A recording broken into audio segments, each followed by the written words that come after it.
Em anos recentes, a tecnologia não só entrou em nossa vida, mas tomou um papel central nela, e sem perceber, entregamos criatividade, espiritualidade e mesmo emoção ao controle de máquinas.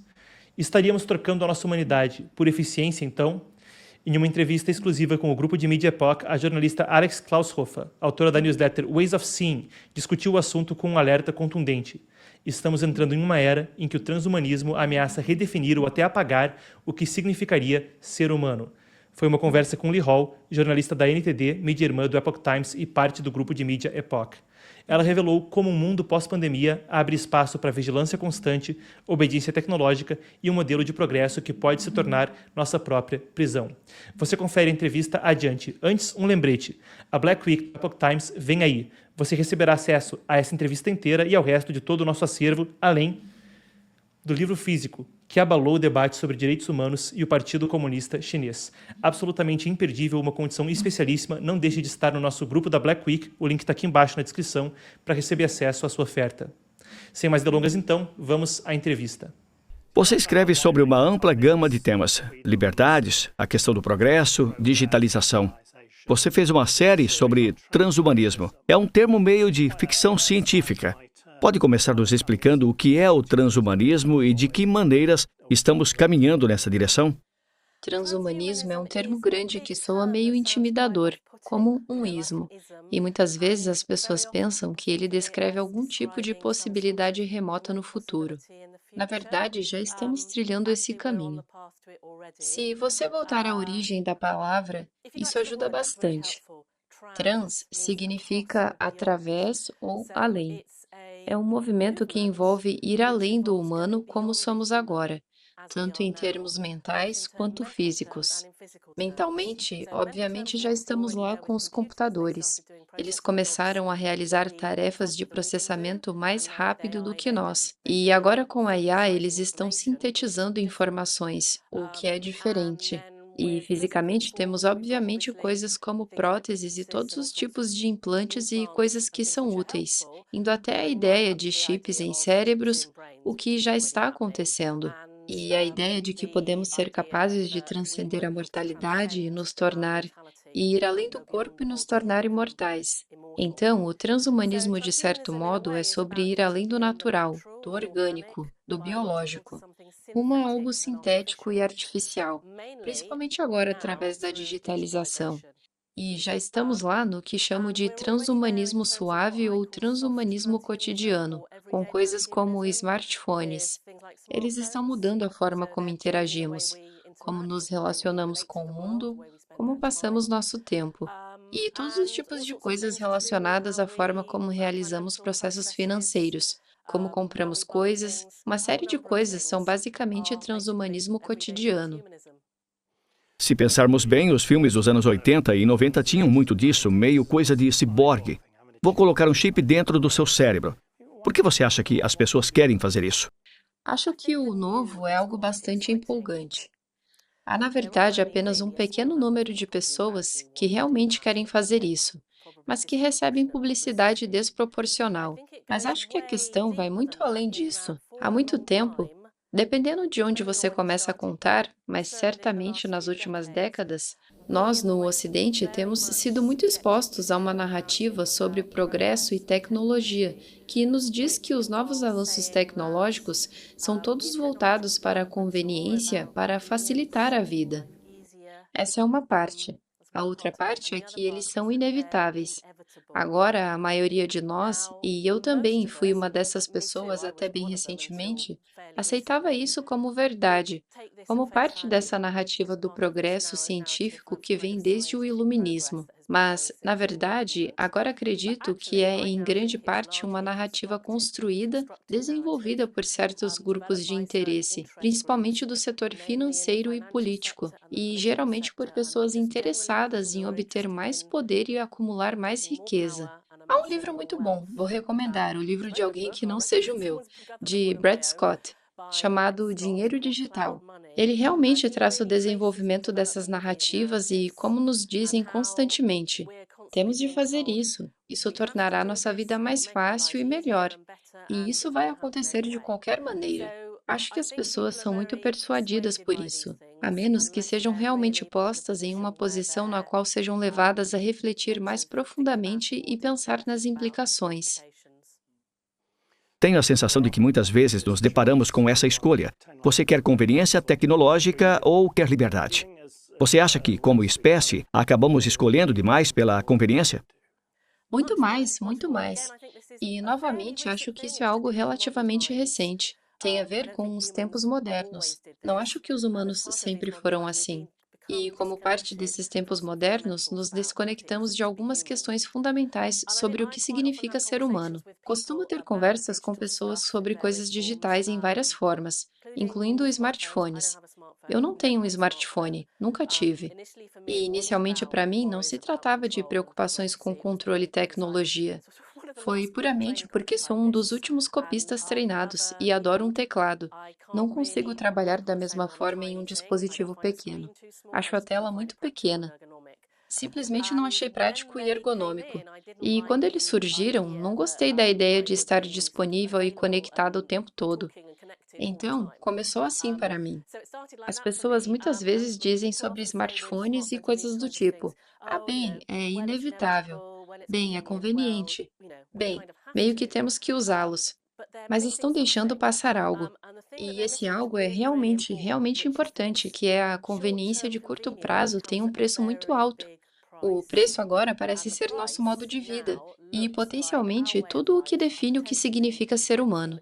Voltando ao transhumanismo, por que as pessoas deveriam se preocupar com isso? Se pensarmos nos efeitos de longo prazo disso e de outras tecnologias, tecnologias que virão mais adiante, embora, como disse antes, já estejam aqui, como chips no cérebro, estamos falando de processos, comportamentos, mecanismos que mudam quem somos e como somos como humanos. Então, penso nos seres humanos agora. Voltando ao básico por um momento, como basicamente seres emocionais e espirituais em um corpo biológico. Alguma formulação disso.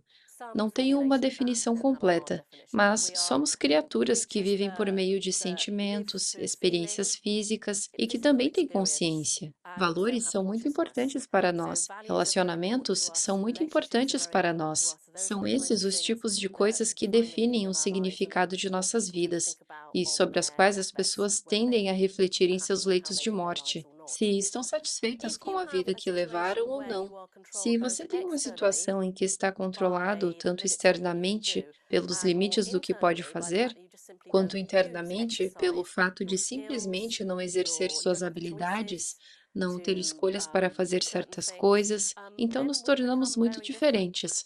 Perdemos nossa capacidade de agir, perdemos nossa capacidade de criar. Uma vez que isso acontece, dá para ver como estamos nos aproximando da visão dos transhumanistas, esse pequeno grupo de pessoas que apoia ativamente isso e se entusiasma bastante com a ideia de termos basicamente criaturas artificiais com corpos físicos, mas que não geram realmente suas próprias ideias. Claro, a outra parte que eu apenas insinuei, mas não disse diretamente é: tudo depende de onde isso está vindo.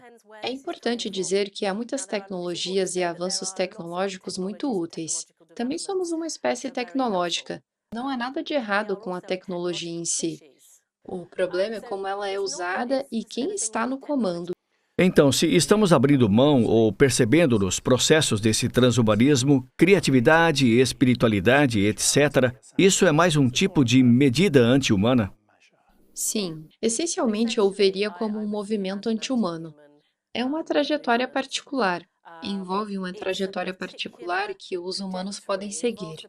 Obviamente, temos feito isso nos últimos 200 ou 300 anos, especialmente no Ocidente. Mas estamos nos esquecendo de todas as outras coisas, como eu disse, relacionadas às nossas emoções, ao poder da nossa mente de outra forma, em termos do que a consciência pode fazer. O movimento da consciência, que é muito mais desenvolvido nos Estados Unidos do que no Reino Unido. Muito interessante, mas ainda está se desenvolvendo muito rapidamente aqui. Estamos começando a entender que, na verdade, podemos saber coisas e sentir coisas além do modelo, esse tipo de modelo materialista científico. E, a partir daí, todos os tipos de coisas são possíveis em termos da nossa criatividade inata, bem como a cura para a nossa saúde, nossos relacionamentos, a natureza da sociedade. Todos esses tipos de coisas deveríamos explorar muito mais profundamente. Alguns de nós têm feito isso de forma modesta, mas não é a corrente principal.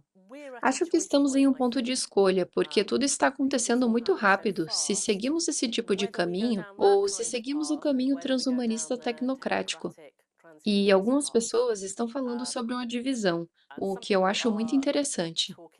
Não tenho uma opinião firme sobre isso, mas é possível que, de alguma forma, a humanidade possa se dividir, pelo menos por um tempo, em termos das escolhas que fizerem a esse respeito. Também estamos vendo a digitalização do dinheiro. Parece que já estamos bastante avançados no caminho para nos tornarmos uma sociedade sem dinheiro físico. O que você acha disso? Eu sei que existe a possibilidade de pagar coisas com o carbo. Que outras coisas estão acontecendo nesse processo de se tornar uma sociedade sem dinheiro em espécie? Obviamente, tudo pode ser rastreado ou localizado pelos motivos que expliquei anteriormente, mas acho que não se trata apenas disso. Acho que também se trata do bom senso e resiliência. Nesse sentido, se você depende totalmente de sistemas bastante complexos para fazer coisas do dia a dia, como comprar comida e essas coisas dependem de sistemas de energia, entre eles o fato de que a agenda de neutralidade de carbono no Reino Unido inclui, na prática, o racionamento, então, o relatório NESO, órgão que assumiu o controle da National Grid e deve supervisionar a transição para energia limpa, solar e eólica até 2030, basicamente diz que será necessário algum tipo de racionamento para residências e empresas. Esse é outro aspecto do qual eu acho que as pessoas não se dão conta. Se juntarmos isso ao fato de que todos os nossos sistemas de pagamento podem depender da eletricidade, temos obviamente um colapso total dos sistemas como uma possibilidade real. Então, não acho sensato depender inteiramente desses tipos de sistemas. Precisamos ter algo que seja muito mais simples, por meio do qual você possa negociar basicamente. O mesmo acontece com as moedas digitais do Banco Central. O governo do Reino Unido realizou uma consulta sobre isso há alguns anos, e o público respondeu de forma esmagadora. Li a resposta porque tinha um trabalho a fazer sobre isso, expressando preocupações sobre o assunto. Basicamente, a resposta foi um não. Não queremos uma moeda digital central administrada pelo Estado, e o governo ainda avança no desenvolvimento dessa moeda. É preciso perguntar novamente por quê e pensar sobre as implicações disso. Conferimos um trecho então de nossa exclusiva com Alex Klaushofer. Não deixe de assistir a entrevista completa, o resto das nossas entrevistas, nossos documentários e todo o nosso acervo na Apple TV Brasil. E, nessa Black Friday, por uma condição especialíssima. E ainda, voltamos com o brinde, o livro físico que abalou o debate sobre direitos humanos e o Partido Comunista Chinês. 9 comentários sobre o Partido Comunista. Não deixe de receber a sua oferta pelo link aqui embaixo na descrição do vídeo. Foi um prazer e uma honra e até a próxima.